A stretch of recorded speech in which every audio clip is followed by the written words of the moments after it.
But we do have Dr. Gerlach here. He's going to be presenting for us today. He has our poultry management basics class for all of our customers. We are recording it, so we will be sending this recording out to everybody who's registered for the class.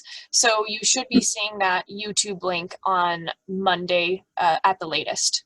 So whenever you're ready, Dr. Gerlach, go ahead and get started. Great, thanks so much for the opportunity to go ahead and present this information to you all. And what we'll do is try to get through. I've got a lot of slides, mostly just a lot of pictures to go ahead and show some, display some obvious things for you, so it makes it a little bit easier to understand. And then hopefully we'll have time at the end to go ahead and answer some questions. But both Dr. Coburn and I work at the Office of the State Veterinarian for the Department of Environmental Conservation, and part of what we do is animal health and disease management, disease surveillance. So what we're going to do is try to give you a little bit of a background on some general overview of poultry and from a One Health aspect. That's looking at the animal health, the health of the environment that the chickens are in or the poultry is in, as well as human health or public health. And we'll go ahead and talk a little bit about flock plans, health and husbandry, some common diseases, and then discuss, the husbandry or management plans or biosecurity plans that will help you devise a program to decrease the risk you have or the threats to the poultry from different problems and diseases. And then there'll be some resources at the end. So as I talked about the One Health with respect to poultry, and I have borrowed some of Dr. Coburn's slides for this presentation since we had a lot more pictures in there and looked a lot nicer. So we're talking about the poultry health or the animal health, and that's not just with respect to the birds themselves, but also their interaction and possible interaction they have with wildlife. And because some of the pathogens that poultry can be affected with can be spread to other bird species as well as other animal species that are out there. And so we want to make sure that we don't have a problem that way. With respect to environmental health, we've got the issue that the birds are running around out there in their poop, and they're going to have manure management issues. We're going to have the possibility of where you're going to dispose of that any waste from the operation, and then make sure that you're not going to impact the water table or maybe a local stream or pond that's on your property.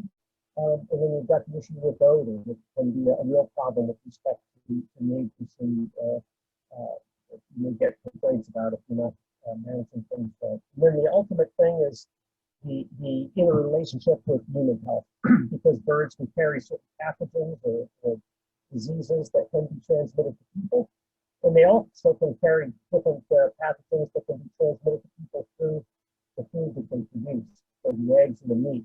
And so we want to make sure that there's a quality product that you're producing, so that if you're going to consume it, you can consume it with the best healthy food possible and limited risk. So when we talk about poultry and the advantages of having poultry, they're very easy and adaptable to raise, relatively inexpensive compared to other species. You've got the benefit of fresh eggs, and if you're going to butcher the birds, a good source of protein, lean meat. They can also go ahead and help with insect control and weed control in your yard if you're going to have them grazing outside.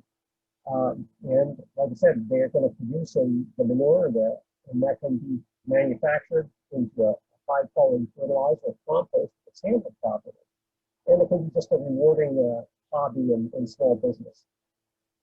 So there's a number of ways you can go ahead and get your birds, and sources can be ordered directly from the hatchery, from the meat. There's about 50 of them down there that they ship all over, and then they ship to the U.S. Postal Service. You can go ahead and get adult birds, young chicks, or hatching eggs. And there's also the local feed stores and livestock supply stores that are available for you. You can also look for local flocks from neighbors or friends that may have birds that might need to get animals from. And there's an extremely large variety of birds to go ahead and choose from. It's incredible how many different species or breeds there are to choose from. and different ones for different things. Good egg layers versus good broilers are going for meat. So there's a lot of selection and choices for you. If you're looking at young birds, the first 40 to 60 days are really critical. They're going to require a lot of care. You're going to need to go ahead and provide some boundaries for them, and you can use a chick brooder. You can make one, use a sturdy cardboard box or plastic tub or tote. Or like I said, make a wooden one. And the most critical thing during this time period is going to be the control of the temperature. They're going to need to have a temperature of about 90 to 100 degrees for at least the first 2 weeks.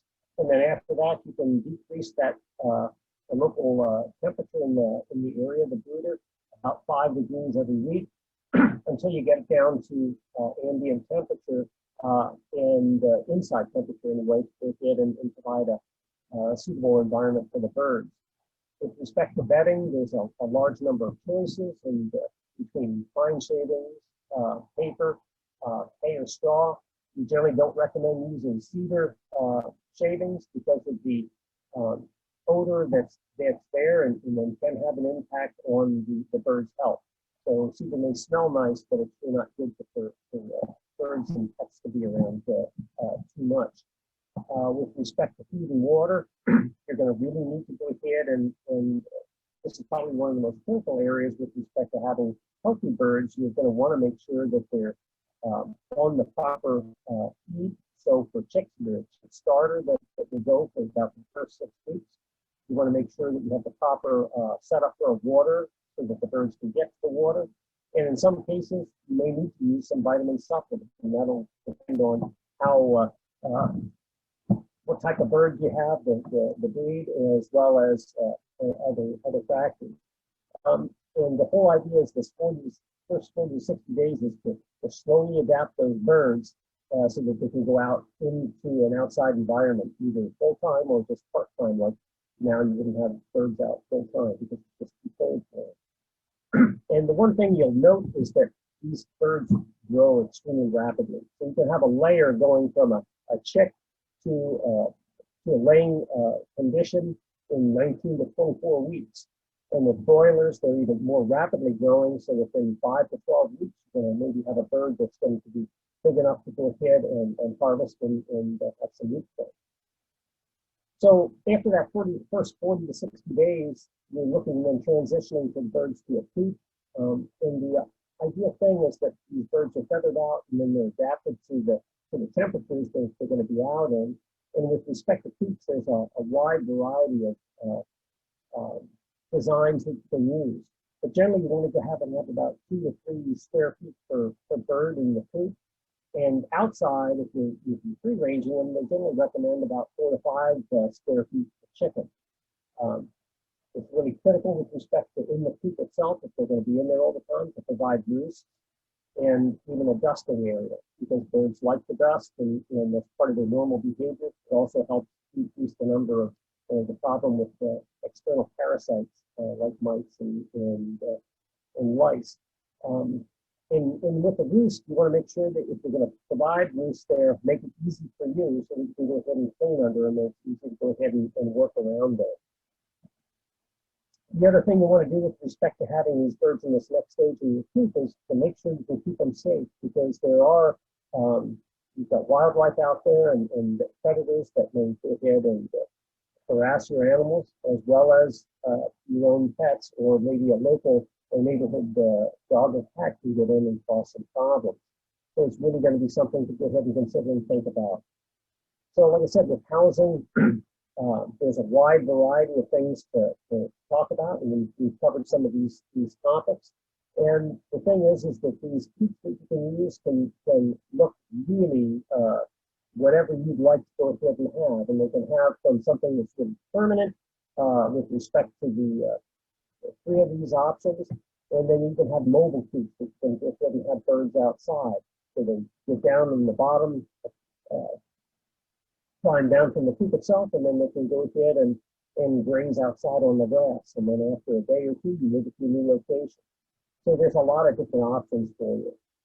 And you can look in any of the references out there for the square footage per bird for inside and outside. And this was just to show you the differences between small bantam chickens to geese and ducks that are going to go ahead and require a larger amount of space per bird. With respect to housing, we're talking about the bedding and floor space in the square foot per bird. When you look at making nests for the birds in the coop, you want to make them at least 1.5 times bigger than the bird is. And in general, you should have one nest box for every 3 heads. So that allows them to look at and not to be fighting over the nest boxes and to be able to go in and lay the eggs so you can get the maximum egg production possible. And like I said, we mentioned about the roost being 2 to 3 feet high and at least 14 inches apart with respect to the roosting spaces, so that the birds have plenty of space and it's high enough to put heavy food on them for maintenance. It's really critical with respect to the coops, especially during the transition from spring to fall to winter back to spring, is that you have proper ventilation and temperature control in there, because as you go ahead and get the feed and water that's in there, as well as the manure from the birds, you can end up having quite a bit of fungal and bacterial growth and some high ammonia levels. And all those can go ahead and be stressors that can be a problem with respect to respiratory issues and problems with birds. The other thing to remember and to plan for is light and dark cycles. Birds like to have a constant cycle. And generally, if you have older birds that are at the laying stage, they generally recommend that you have about 16 hours of daylight. That's going to give you your maximum egg production. And one thing, and just repeat again, is that birds do need protection more in these colder months. We do see, unfortunately, some birds come in with frostbite and some other problems because of the cold. So really be cognizant of that and watch for those type of things. With respect to diet, like I said, we talked about that before, but it's going to depend on the needs of the birds and even breed differences that you have and life stages. And one of the most common problems that we see is actually overfeeding birds. So we'll talk about that a little bit later.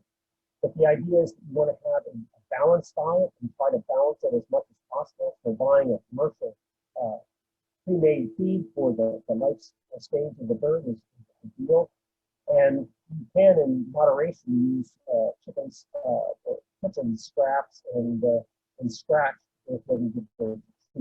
Scratch is one thing that we really warn people about, because it's with respect to the amount of energy and carbohydrate in there. It's like candy. Birds love it, but it's also one of the problems to be careful with. You don't overfeed the birds.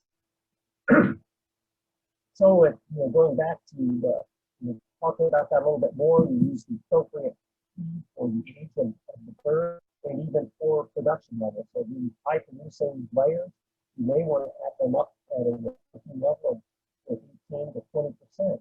But as they're getting up to that stage, or if you have older birds that aren't laying as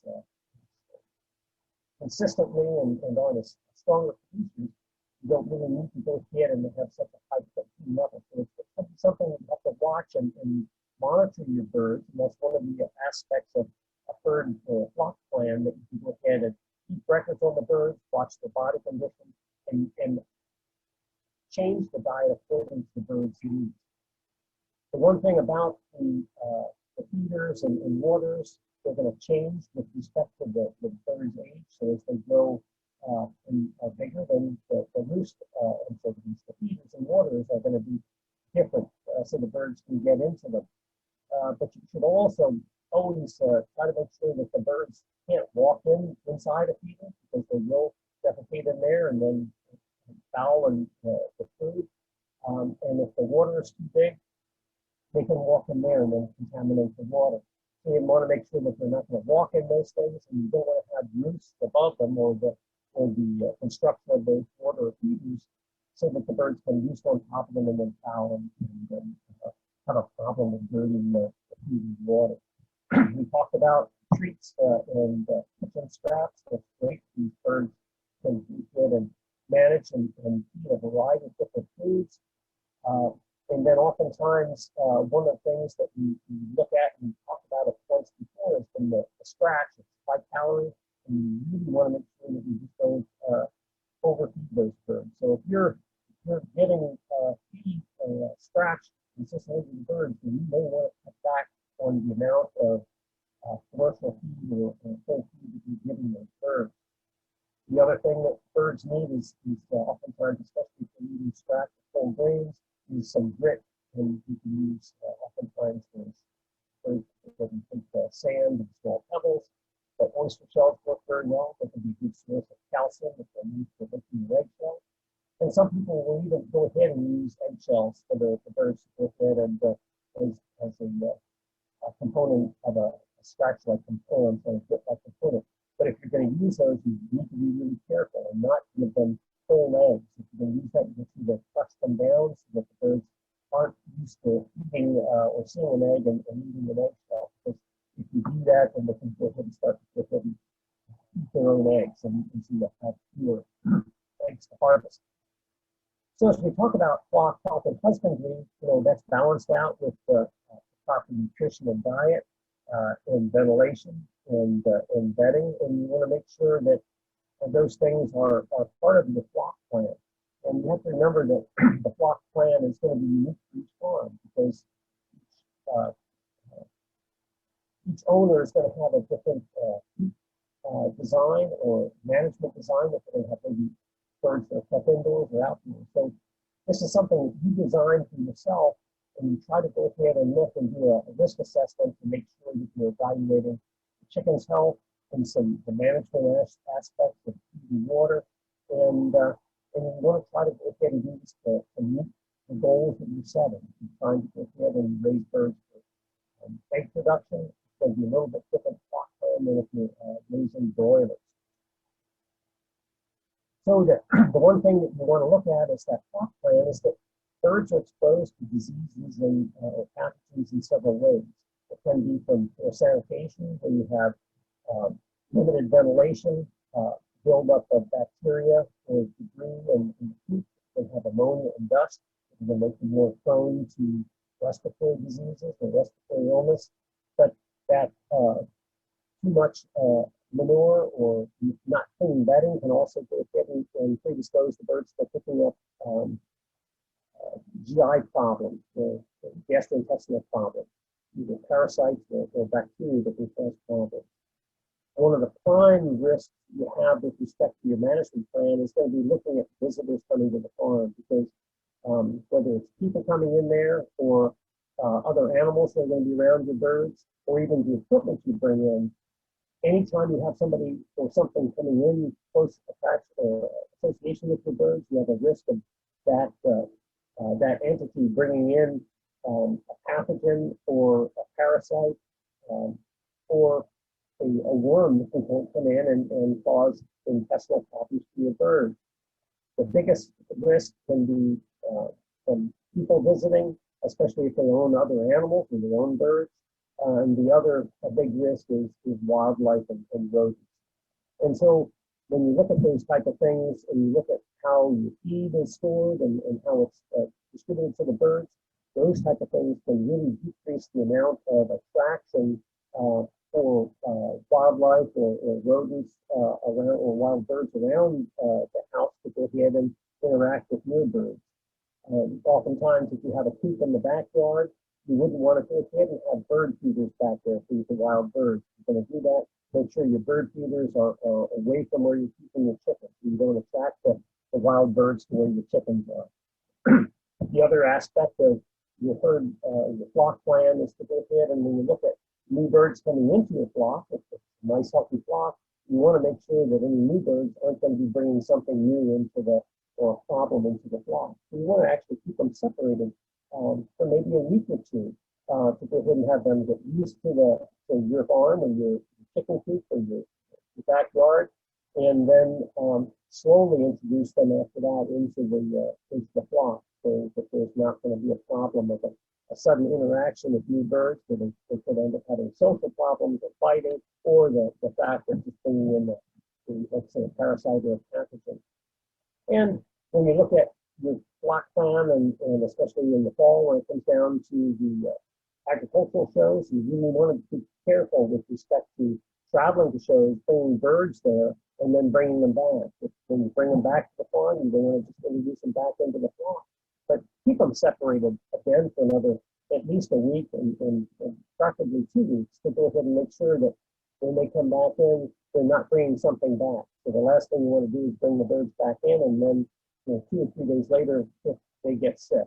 If they're separated, you can go ahead and treat them, and you're not exposed to the rest of your flock. But if they're mixed, then you may have a big risk there. So sanitation is one of the key things of a herd or a flock plan, and we keep going back and stressing the fact that dogs, cats, the pets, wild birds, rodents, and wildlife, you want to keep them away from the feed supplies, keep them away from where the birds are, either around the coop, or if they're grazing outside, is to go ahead and limit the attraction of these animals to go ahead and get in there. That's with fencing. Some people will go ahead and put a top across the chicken wire across the top, so wild birds don't go and land in there.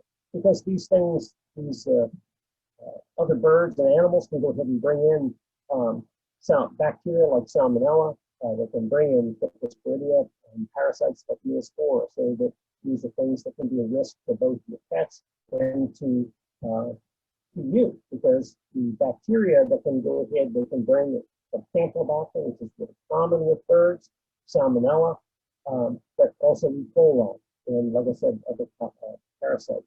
And so part of the sanitation is making sure you're doing good manure handling and good bedding or litter management within your coop. With the health and biosecurity plan, the whole idea is to decrease the amount of stressors on your bird. So you want to increase the comfort, and when you increase the comfort, these birds are a lot more adaptable.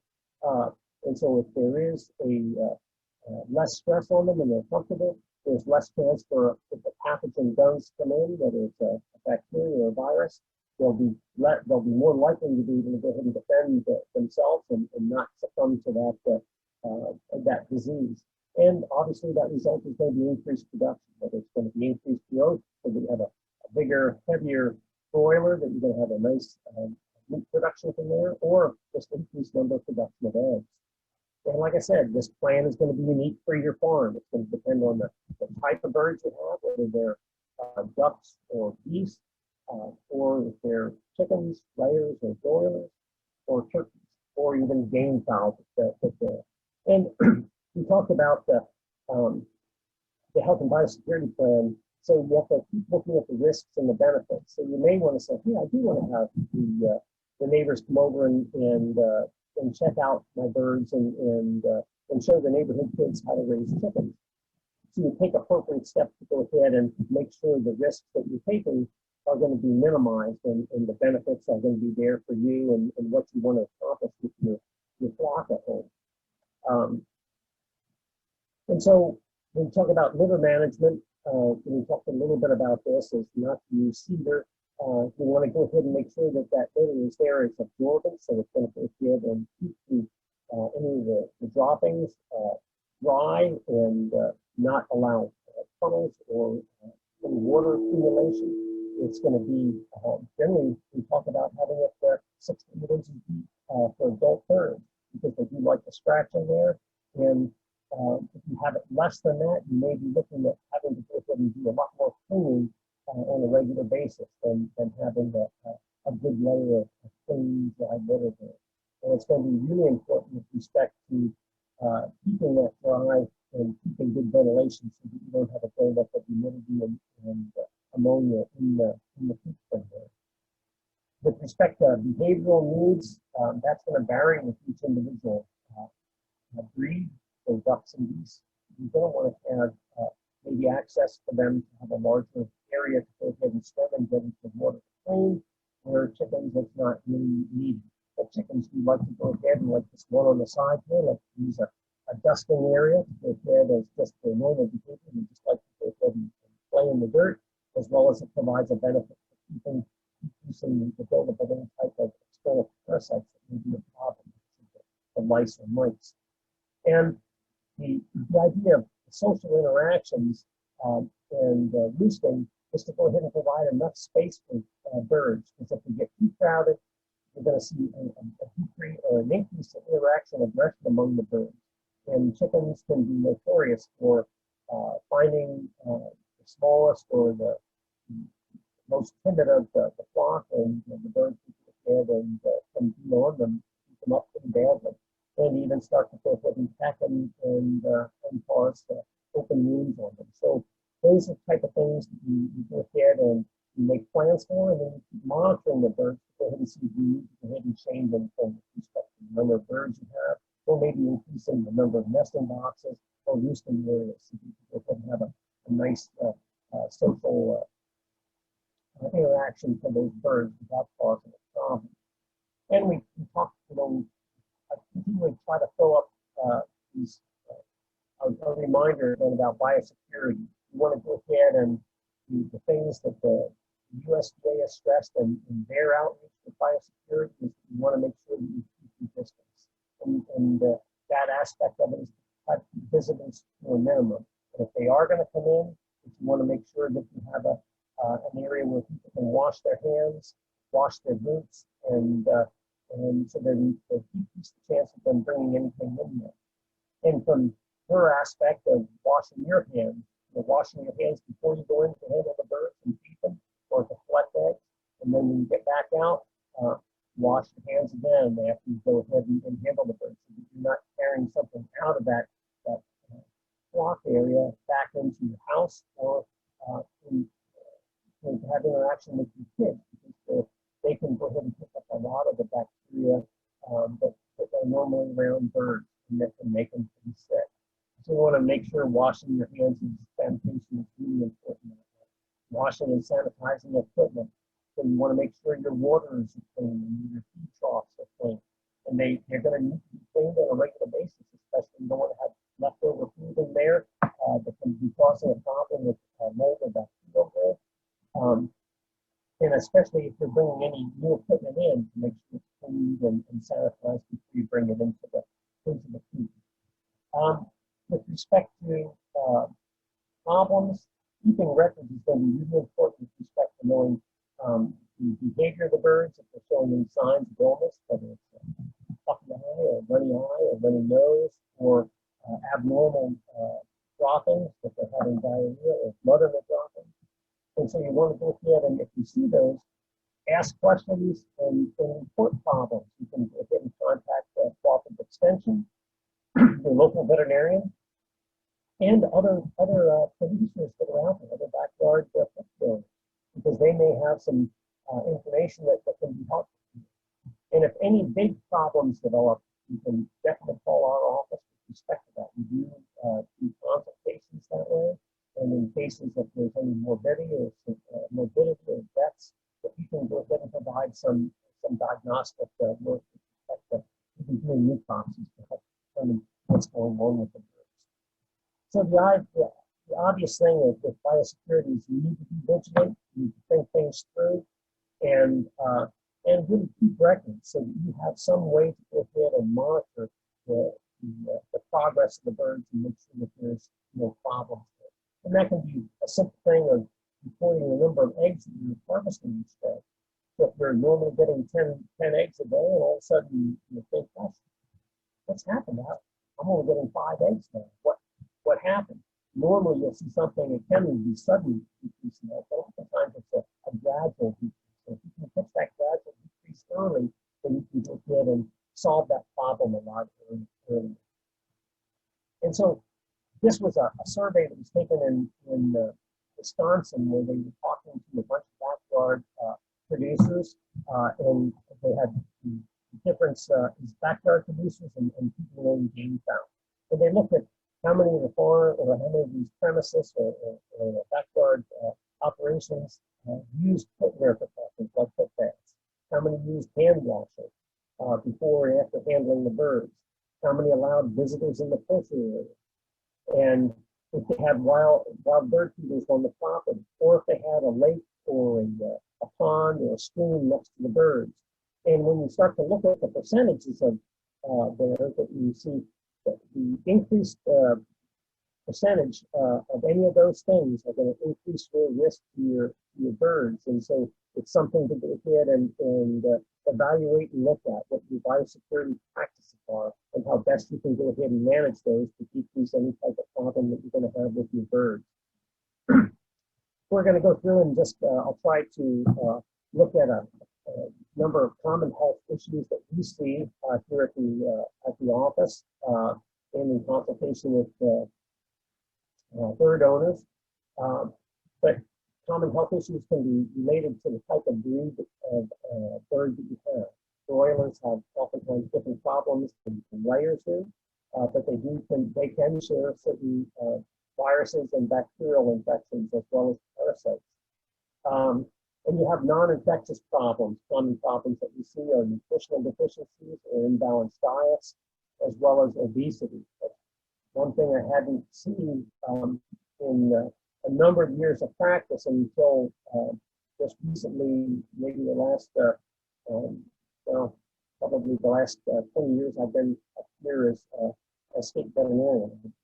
It's just, we're seeing more and more problems with overfed birds and problems associated with that. With respect to infectious disease, the most common problem that we see and we'll talk about is viruses that cause Merrick's disease or lymphocytic leukemia, and one of the more common bacterial problems is Mycoplasma in birds.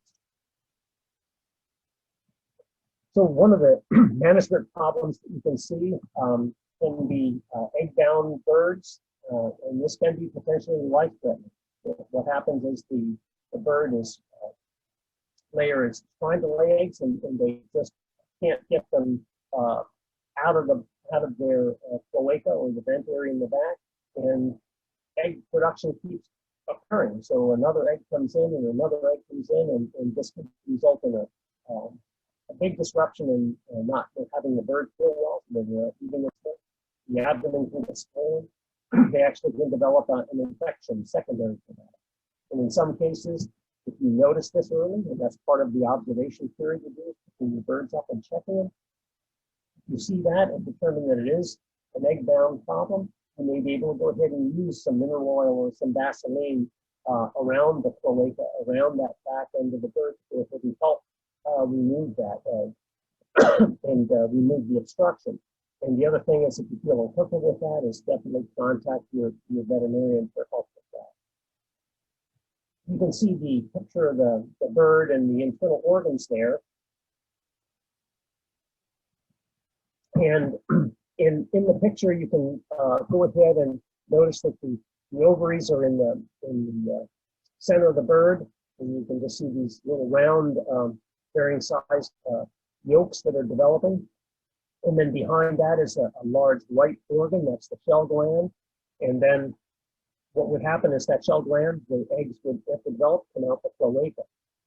And so if they get built up, the one thing that you'll see is here's the back of the bird, has some fecal material that's stained or attached on there. The tail is lifted up so you can go ahead and actually see see that, and then you see the large swollen abdomen sticking out there. And the bird may look depressed that it's sitting and crouched down like that. The prop can be, which is up in the front of the bird that holds the food, that can be overly distended because food can't move down through the intestinal tract because the eggs are blocked up and causing constriction of the normal GI tract. And so this one picture shows a person trying to help extract the egg from the back of the bird.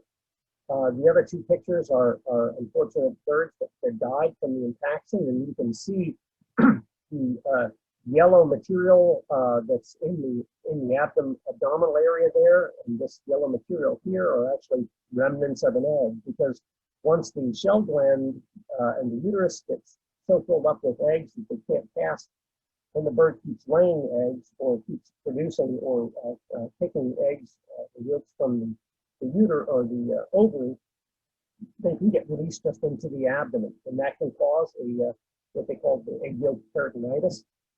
And that results in inflammation, and you can see the organs here are just very inflamed and infected. The picture on the bottom shows the big piece of yolk that is still in the abdomen of the bird. And again, all the inflammation that's there because of the infection resulting from that. One of the more common things that we see with young chicks, so this would be the first 40 days you have the birds. The vent can be impacted with manure. So they have some manure that doesn't get totally removed from the cloaca area or the vent area of the bird. It builds up on the feathers and then forms actually a block, dries on there and can block the vent area. And that can cause a big problem for the bird and for the young chicks. And so again, it's one of those things we observe and checking the animals. And if that happens, these things can be easily taken care of by just cleaning the back of the bird with some warm water and then watching and making sure that you have the right food for them, right starter food, so that this reduces the possibility of having the insulin in the back end of the vent. We talk about feeding birds and overfeeding and obesity, and this is one bird that we had come in, and this is a Reproxy Evaluation. This area up here is the heart, and you can see fat all over the heart. You can even see the heart muscle itself.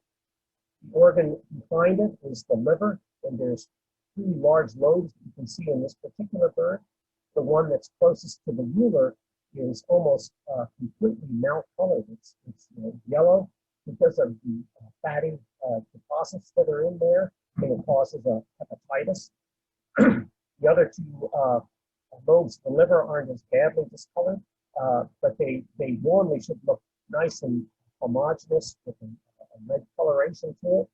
And so this one bird on the far side of the picture here shows what a normal looking colored liver is, but this bird actually is got quite a bit of fat in the abdomen, and this liver is probably about twice the size that it should be. So we're already seeing buildup and early signs of hepatitis that are going on with fat buildup.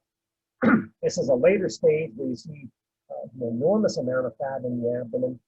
The liver becomes totally filled with fat and becomes very friable and fragile to the point where it will go ahead and cause bleeding. You may end up having an overfed bird, but boy, they're eating, they're looking great, they're obviously fat, and then the next thing you look over and they're dead.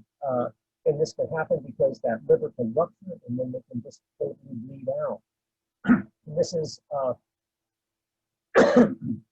the other side of the slide, you can see what we call the body condition scoring. And this is for a layer chicken. And they show the structure of the keel and the breast area. So you should be able to pick a bird up and feel that. So if it's thin and concave in this area of the breast, then you know that the bird is underweight and needs more food. But as you get down into the number 5 here, where the breast is just totally bulging, you may not even be able to feel the tip of the keel up here. That bird is probably overweight. And of course, this body condition scores, this is for a layer. A body condition score for a broiler is going to be a little bit different because they are going to build up that breast meat. But the whole idea is to be able to go ahead and to try to keep these things up early, is to make sure you handle your birds, check them and observe them closely so you can go ahead and see if there's a problem developing. So you can have an animal come in with a swollen abdomen, and it may not be egg-bound, it may just be overweight and fat. One of the more common things that we do see when birds are out, especially if they're outside, grazing outside, they'll go ahead and pick up almost anything and eat it. And you can see the amount of debris that was removed from this one bird, from a spring, a metal spring, to a screw, to some other metal parts. The picture in the middle here is the gizzard on the bottom and the proventriculus up top. And if you look over at the cartoon of the bird, the food would come down the esophagus into the crop area, and then down into the proventriculus, and then into the gizzard.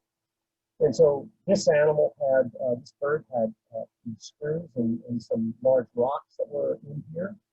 This bird, unfortunately, one of the screws had just punctured through the gizzard, and obviously the bird died pretty rapidly. So that's one of the things that if you're going to have your birds outside grazing, you want to go ahead and provide them with scratch. You want to make sure that the area that they're foraging out in your lawn doesn't have any extraneous debris in there that they can get into and cause problems, because that can cause some big issues. Now, this ascites syndrome is seen mostly in broilers. It's broilers, like I said, they're growing, and from 5 to 12 weeks, they may reach an incredible adult size in a very short time period. And when you have these fast-growing birds, they're fed too much and they're growing too fast. Their bodies, the heart and lungs just can't meet the oxygen needs of the growing muscle and the growing bird. And when that happens, the birds actually go into a state of hypertension, heart failure, as well as pulmonary hypertension. And when that happens, they start to go ahead and develop an enlarged abdomen. And that enlarged abdomen isn't because there's fat, it isn't because that it's egg-bound, it's because there's a buildup of fluid or ascites in there. And these basically can go ahead and develop very rapidly. And if you see it in one bird, you can probably tell that other birds of the flock may be affected. And if you see this, the thing that you're hoping to do is go ahead and catch it early. So if you start to see your broilers that are starting to have an enlarged abdomen, whether it's because of fat or whether it's because of ascites syndrome, the first thing you want to do is go ahead and reevaluate what you're feeding them, and maybe decrease the energy protein in your diet, as well as limit your total ration. So these are birds you say no more scratch, and you go ahead and maybe decrease the amount of food you're giving them, so they may not have unlimited access, but on a more regular diet. And you want to make any kind of diet changes like this gradually to go ahead and avoid problems like development of a secondary condition. We have other nutritional deficiencies that we see, and most of the ones that are fairly common are what they call curly toe. And you can see the chick in the bottom corner here having the digits or the toes not being able to go ahead and stretch out right. Here's another one up here on the top showing curly toe. And these chicks down on the bottom have an extended leg out to the side. That actually can be a slip tendon because the tendons aren't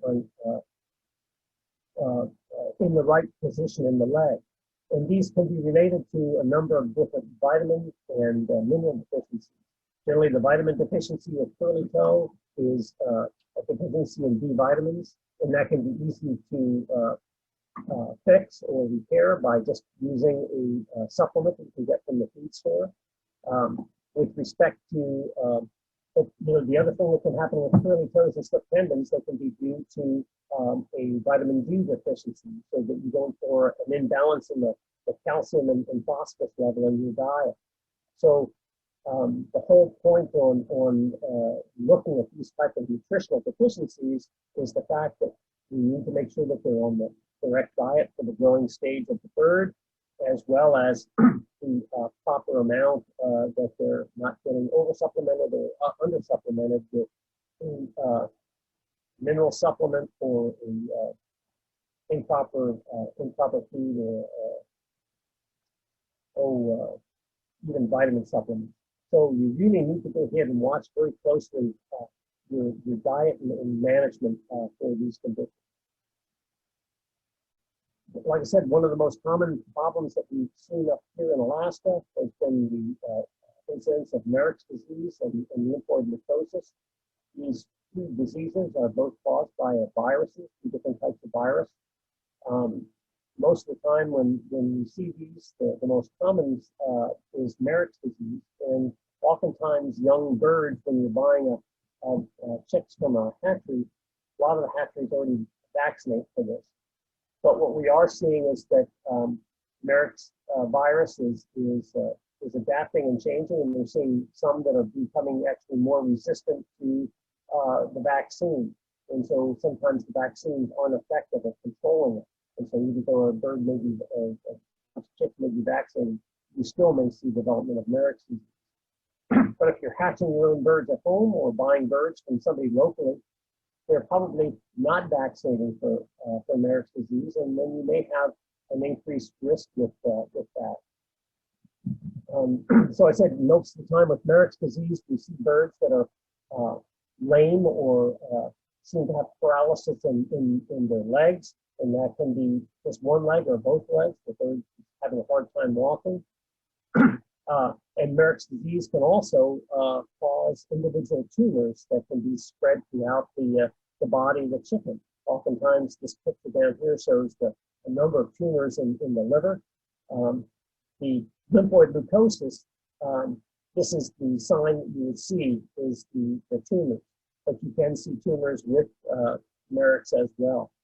But if you do see any type of weakness or lameness in the birds, that's more associated with Merrick's disease.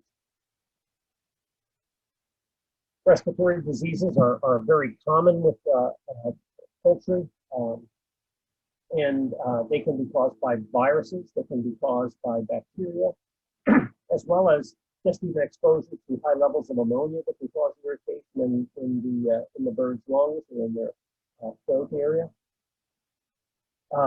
Two common problems are infectious bronchitis. Now that's a coronavirus, not related to the coronavirus, it's COVID, but it's a virus that only affects chickens. It can rapidly spread, and generally the first sign you see is coughing and sneezing. But as it progresses and causes more problems, then you'll see oftentimes birds gasping and having a hard time just breathing. And obviously, if they can't breathe very well, they're just going to be being very lethargic or depressed, and oftentimes not eating very well. Endotracheitis is another type of virus that we see. Oftentimes, that's one that has not just coughing and difficulty breathing, but oftentimes watery eyes, discharging from around the eyes. And this picture up here shows a trachea of a bird. The head is over to this.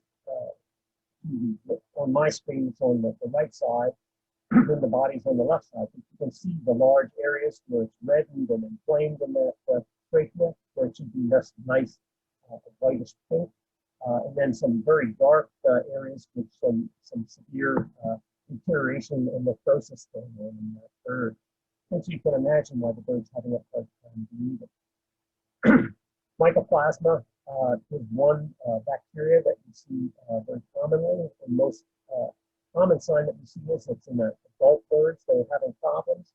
You'll see swelling around the eyes and around the wattle area or the side of just below the eye there.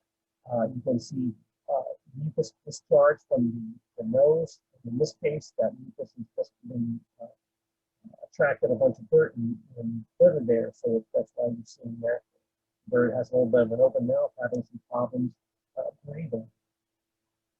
But Mycoplasma can also cause foot or joint problems, and you can see the swollen joint in this foot of this bird that you can feel, and the sign of Mycoplasma.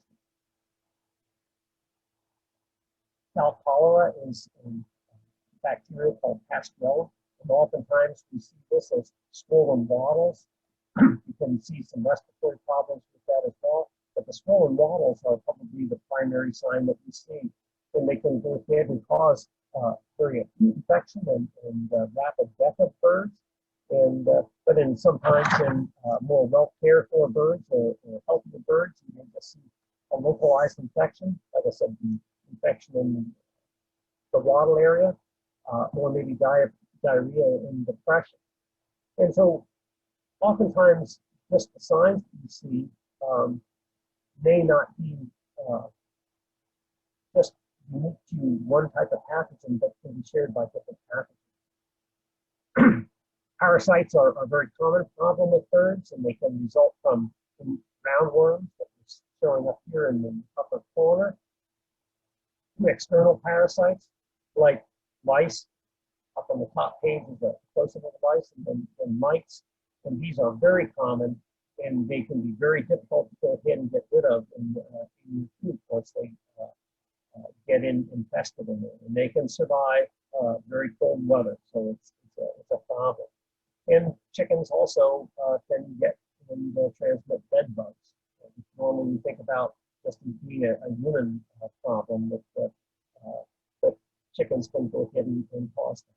Mites can also get on in the scaly foot mite in birds and cause an extreme or localized irritation. In this case, an extreme inflammation and proliferation of the skin over the foot. There are other protozoa. These are different than the worms we see, and Coccydia is the most common type of parasite that we see with chickens. There's different types of Coccydia that can cause problems. In this one, this is a Coccydia that is particularly in one area of the GI tract, and this is the cecum, which is the ceca, which are down at the lower part of the GI tract, at the transition between the large and small intestines. So in reality, it's kind of like an appendix. So these are problems, and these are problems that can be easily identified and taken care of with the proper sanitation and bedding that you have, and increase your access, your bird's access to other birds, wild birds, or other fowl that you're going to go ahead and bring in these birds into your flock that may not have been treated, but may be carrying these things. So it's something to get and consider and watch for. Now, obviously, that bird with the Coccydia has this severe inflammation in the ceca. You would see blood spots in the manure, in the dropping. And so, again, observation of the birds is going to be really important. So you go ahead and look at the manure as you're cleaning the litter in the poop to go ahead and make sure it looks normal and that you don't see anything abnormal there. Now, one of the big concerns that we have with respect to poultry and our One Health aspect is the zoonotic diseases. And these are diseases that can spread between animals and people. And you can think on your own, can you think of examples of these type of diseases that can be transferred back and forth? And all you have to do in the next slide, we'll go ahead and kind of go, or a couple slides down, we're going to look at what's just been in the news recently. But when we look at zoonotic diseases, these are ones that can be passed back and forth between people and animals. So animals can have them and transfer them to people, and people can have them and transfer to animals. So it's a give and take and back and forth. And these zoonotic diseases, 60% of these, all of communicable diseases that people have are zoonotic diseases that we can go ahead and get from the animals around us. And it's a big concern. So we look at a zoonotic disease that was in an animal that thinks that, just like the COVID, that was originated in animals and was passed on to people. And now that virus has adapted and is pretty much more of a people disease than it is for animals. But there's others that, and we'll give some examples that are concerned. And the biggest concern with respect to zoonotic diseases for public health is the fact that these are ones that are going to impact the sensitive population and cause very serious illness in the sensitive population. That includes young children, the elderly, or immune compromised. For somebody who's just maybe had a severe illness at another time, or maybe has cancer and is on cancer treatment, or a woman that's pregnant will be immune compromised, and they can go ahead and be more susceptible to becoming infected with these types of pathogens and carry needs to be taken. So if you have young children, you have poultry at home, you need to take extra care that you have a good biosecurity plan to go ahead and prevent that transmission of those pathogens to the children. So that you don't want to have them in the coop unattended. When they come out of the coop, if you're washing your hands, they're going to wash their hands. They're going to go ahead and make sure that they're not walking in the manure area or in the coop area and taking and running inside with their dirty shoes to make sure that they're being cleaned and not spreading that pathogen and the chance of infection to people.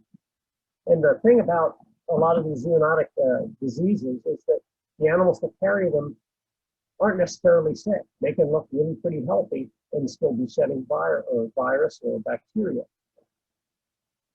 And when you think about how can we be affected by zoonotic diseases, well, they can be transferred in the air, so we can breathe them in. They can be transmitted by biting insects, biting flies, or mosquitoes can transmit certain zoonotic diseases. But in most cases, it's close proximity to animals.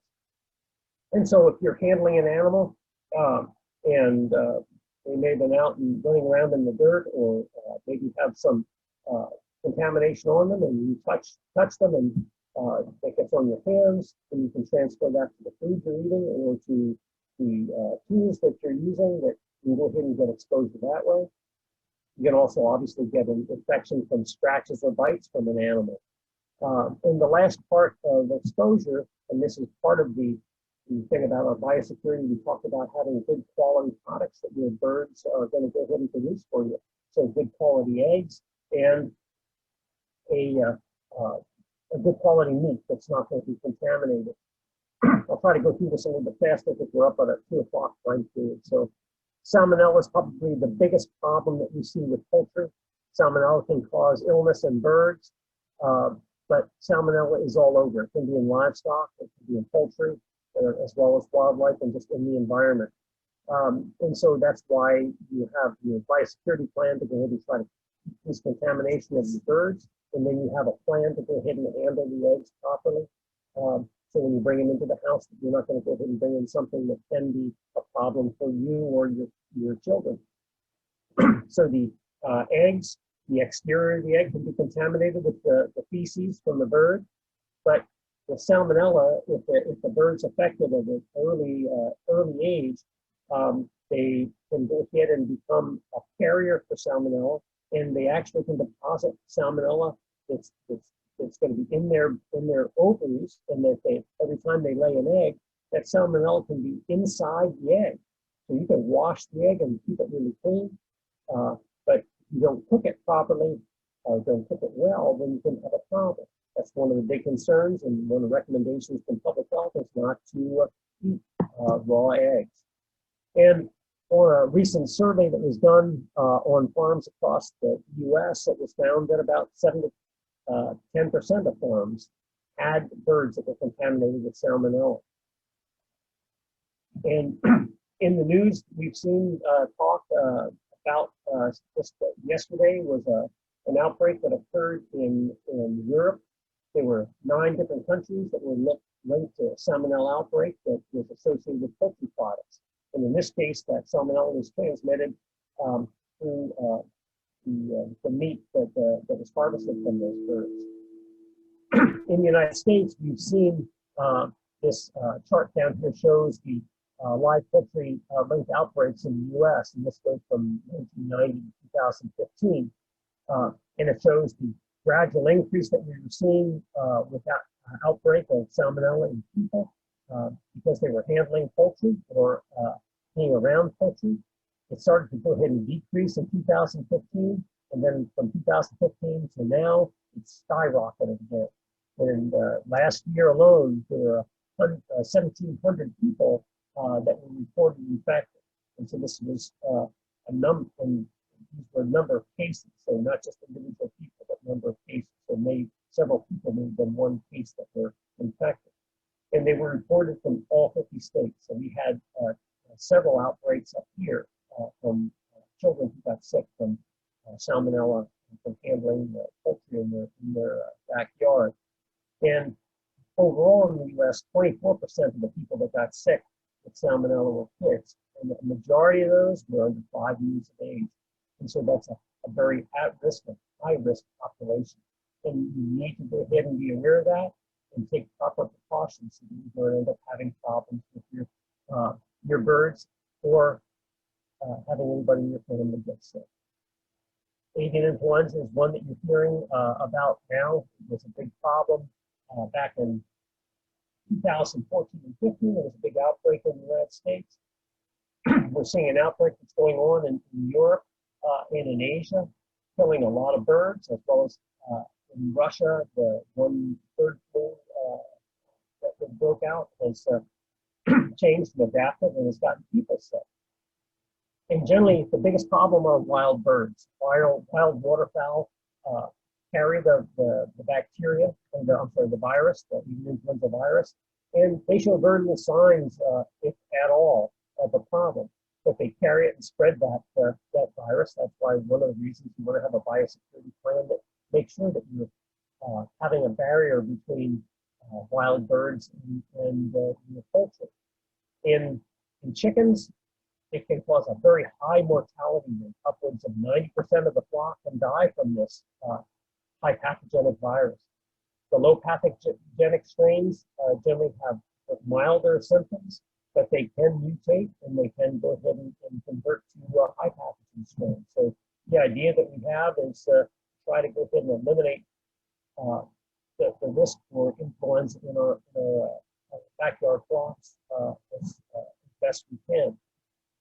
This is just another example showing the difference between highly and pathogenic and low pathogenic avian influenza. So with low pathogen, it's like depression, ruffled feathers, and maybe reduced egg production. Birds will start feeling good. But high pathogenic strains will go ahead and cause very rapid death, difficulty breathing, and oftentimes, as you see in this bird, the comb is swollen and actually discolored. So that can be one indication of a very bad problem that's going on with the birds. We do have a program in the state where we do surveillance. We're going to do it at the agricultural fairs, but we also do sick bird consults and we offer necroxies for animals that have died so that we can go ahead and continue to do our surveillance for avian influenza. So far, we have not identified any high pathogen or low pathogenic influenza in our poultry in Alaska, although our wild birds have had a number of reported cases of low pathogen avian influenza. So we talked about biosecurity, and again, it's going to be an issue to try to emphasize that you have control over this. You can go ahead and have some management practices on your farm that can go ahead and keep your birds healthy and also protect you and make sure that the birds that you have there are producing a nice healthy egg or meat product for your family to consume. The biosecurity is again really important. And it's a day-to-day operation on the farm with respect to what you do. Quarantining new animals that are coming in to the farm or to the flock, and animals that have gone out to the fair and coming back in, you want to quarantine them and monitor them. You want to go ahead and make sure you have sanitation and hygiene with respect to hand washing, foot baths. You want to make sure that any animal or any equipment you bring in is going to be go ahead and clean before you bring them in. And you want to restrict other species from coming into the barn. So you don't want to go ahead and have your barn cats and your dog come in, or wildlife or rodents come in, because they can go ahead and be a risk to your birds. We talked about visitors to the farm. You really should have a plan to go ahead and deal with visitors before you just say, hey, let's go down and look at the chickens. You really need to see. Have a plan to go ahead and look at hand washing, making sure that they're cleaning their boots before they go in, making sure that, especially if they're bird owners themselves, that they have clean clothes on, that they don't have, they just haven't come from their flock and come over to your farm, because those are high risk situations. And especially visitors to the farm, We know that children are very susceptible to zoonotic diseases, and so you want to monitor. So if you have children come in, you want to be there and attendant with them to make sure that they're not touching things they shouldn't touch, and they wash their hands before going in, and they wash their hands before going out, and like I said, clean their boots. Make sure that you're not getting contamination from those chickens back into the house or into where the kids are playing and having a good time.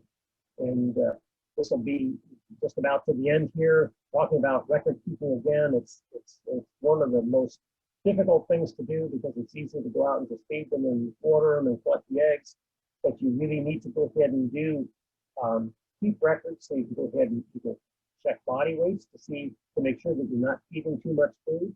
Not only will that be a problem for these birds, but basically you're going to be feed's really expensive, and you don't necessarily want to go ahead and be throwing too much food to these birds, and that's not too economical to do.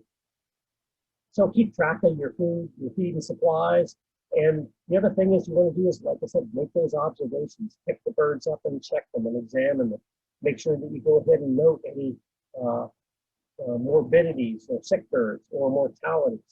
Write it down. So if you end up saying, gosh, all of a sudden seems like I have a lot of birds die. You can go back and look at the record and say, gosh, a month ago we had one bird die. 2 weeks ago we had 3 birds die. We've got a problem going on, and we need to go ahead and address it quickly. So records are really helpful that way. So there's a lot of resources out there. You can go ahead and go online to poultry1.com, and they have some great chicken information online. There's also handbooks and books that you can go ahead and have access to. I'm sure they have them at the mill and feed there. But there's a lot of other websites you can check out. Backyardchickens.com, Backyard Poultry, and the Poultry One. USDA also has a great site with respect to backyard poultry. But you can contact the feed store, which is a very good source for information and recommendations. Cooperative Extension, as well as your local veterinarian. I mean, that's generally the person you want to go ahead and talk to, because they're going to probably have maybe the best recommendations and the best knowledge of what you're dealing with to help you with to answer those questions. So when we look at what we do here at the Office of the State Veterinarian, like I said, we do our avian disease surveillance. It's Dr. Coburn taking some swabs at the local farm. I think she's up at the fair, up in Fairbanks. So we do disease investigations. We have a reportable diseases that we try to keep track of that will help us understand if we have an outbreak going on in the state. And we want to try to go ahead and make sure our animals are healthy so that the people can stay healthy, as well as the products that the animals produce. The food that they produce is healthy for us to go ahead and make sure we don't have any kind of problem. And I know Dr. Jones is going to talk to you about the NPIP and biosecurity, and so I won't really get into that.